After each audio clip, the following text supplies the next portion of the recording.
তত্ত্বাবধায়ক সরকার ব্যবস্থা বাতিল করে দেয়। আদালত করেছে, আদালত বলেছে যে পরবর্তী নির্বাচন যদি তত্ত্বাবধায়ক সরকারের অধীনে হইতে হয় সংশোধন অনুমোদন লাগবে। এটা সম্পূর্ণভাবে মিথ্যাচার, একবারে ভদ্রভাবে বলতে গেলে ওই যে বিভ্রান্তিমূলক, আর এটা সম্পূর্ণ মিথ্যাচার। এবং শুধু তাই নয়, যে আপনারা জানেন যে বেগম সাজেদা চৌধুরী এবং এই যে সুরঞ্জিত সেনগুপ্তের নেতৃত্বে 15 সদস্যের একটা কমিটি হয়েছে, সংসদীয় কমিটি, বিশেষ কমিটি। এই বিশেষ কমিটি সর্বসম্মত, আমার বইতে এগুলো সবগুলো লেখা আছে, একবারে কোট করা আছে। সর্বসম্মতভাবে তারা সুপারিশ করেছিল যে তত্ত্বাবধায়ক সরকার রেখেই যেন সংবিধান সংশোধন করা হয়। শুধু তাই নয়, আমাদের সাবেক প্রধানমন্ত্রী তিনি আওয়ামী লীগের একদল নেতাকে নিয়ে সেই কমিটির সামনে উপস্থিত হয়ে একই রকম তিনি সুপারিশ করেছিলেন 3 মাসের সময়সীমা বেঁধে দিয়ে তত্ত্বাবধায়ক সরকার রেখেই সংবিধান সংশোধন করা। সেই রাতারাতি যেটা হলো যে কত 29 বোধ হয়, আমি তারিখগুলো মনে নাই, যে তারা যখন যে ওই কমিটি যে বেগম সাজেদা চৌধুরী এবং সুরঞ্জিত সেনগুপ্তের কমিটি যখন তাদের সুপারিশ চূড়ান্ত করলো তত্ত্বাবধায়ক সরকার রেখেই সংবিধান সংশোধন, তারপর দিন তারা প্রধানমন্ত্রীর সাথে সাক্ষাৎ করলেন এবং সেই সাক্ষাতের সম্পূর্ণ উল্টে। এবং এটাও ওই যে আরেকটা সাংবিধানিক বিধান আমি মনে করি যে সেপারেশন অফ পাওয়ার। সংসদ একটা বিশেষ কমিটি, সংসদ করতে একটা বিশেষ কমিটির সুপারিশ, সেটা সংসদে যাওয়ার কথা প্রধানমন্ত্রী নাকচ করে দিয়েছিল। এটা সেপারেশন অফ পাওয়ার্সের ভায়োলেশন।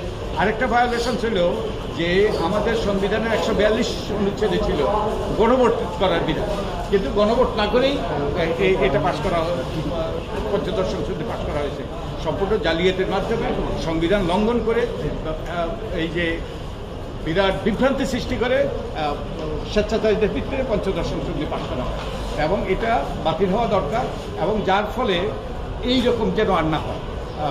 এই যেসব পরবর্তীতে যে এইভাবে যে আইন স্বেচ্ছাচারীদের ভিত্তিতে যেন সংবিধান সংশোধন করা না হয়, এবং যার ফলে যে মর্মান্তিক ঘটনাগুলো ঘটেছে এগুলোর যেন পুনরাবৃত্তি হয়। এবং আপনারা জানেন যে আমাদের তত্ত্বাবধায়ক সরকারের অধীনে 4টে নির্বাচন হয়েছে। এই 4টে নির্বাচনে যারা ক্ষমতা ছিল তারা ক্ষমতাচ্যুত হয়েছে, কিন্তু দলীয় সরকারের অধীনে যতগুলো নির্বাচন হয়েছিল যারা ক্ষমতা ছিল তারাই ফিরে এসছে। তো তার মানে এই পঞ্চদশ সংশোধনের মাধ্যমে দলীয় সরকারের অধীনে নির্বাচনের বাধ্যবাধকতা সৃষ্টি করা হয়েছে যাতে ক্ষমতা স্থায়ী হয়। তো এটা যাতে না হয় এই জন্যই আমরা এই মামলাটা করেছি। স্যার, আপনি কি মনে করেন যে এই সংশোধনী যখন চূড়ান্ত শুনানি হবে, যদি এটা বাতিল হয়ে যায় তাহলে দেশের নির্বাচন ব্যবস্থা আবার ব্যবস্থার প্রতি মানুষের আস্থা ফিরে আসবে, অথবা এই যে সার্বিকভাবে কর্তৃত্ববাদী যে হয়ে উঠছিল এই প্রিভিয়াস সরকার অথবা আগের সরকার অথবা ভবিষ্যতে কোনো সরকারের জন্য এটাকে শিক্ষা হয়ে থাকবে? স্যার, একই সাথে একটু বলি, 2008-এর নির্বাচন কি অবৈধ হওয়ার কোনো সুযোগ আছে কিনা? আপনি তো এটা বলেন 2008-এর নির্বাচন করে অবৈধ হওয়ার সুযোগ নাই। এটা আপনি যে প্রশ্নটা করছেন ওটা জটিল। এটা একটা পদক্ষেপ দিয়ে কিন্তু আমাদের নির্বাচন ব্যবস্থাকে পুরস্কৃত করা যাবে না, এটাকে স্বচ্ছ এবং ওই গ্রহণযোগ্য করা যাবে না। এগুলো অনেকগুলো পরিবর্তন করতে হবে। যেমন আমাদের নির্বাচন কমিশন, যেটা দুর্ভাগ্যবশত আমাদের নির্বাচন কমিশনের সদস্য এবং পক্ষপাতদুষ্ট, এবং ওইটাও কারসাজির মাধ্যমে এই নির্বাচন কমিশন নিয়োগ করা